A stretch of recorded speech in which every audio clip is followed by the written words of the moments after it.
Guys, ganito mag-supply ng ng kabayo ng buhok. Unahin muna dito sa baba. Yan.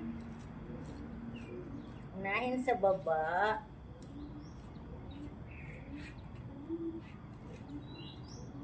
Pataas. Ganyan.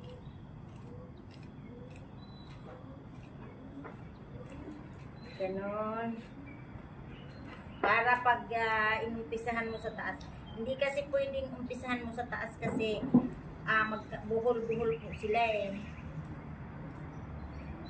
Yan. Tingnan mo yung isa kong kabayo si Sisi. Inaantay niya yung kapatid niyang makatapos. Ganyan. Kailangan po unahin mo sa baba para hindi po buhol-buhol. Yun. Tapos pataas na yan. Di ba? Smooth na siya pag inano mo siya Very smooth na. Yan, di ba? Yan po, ang ganda na. Sisi, go away.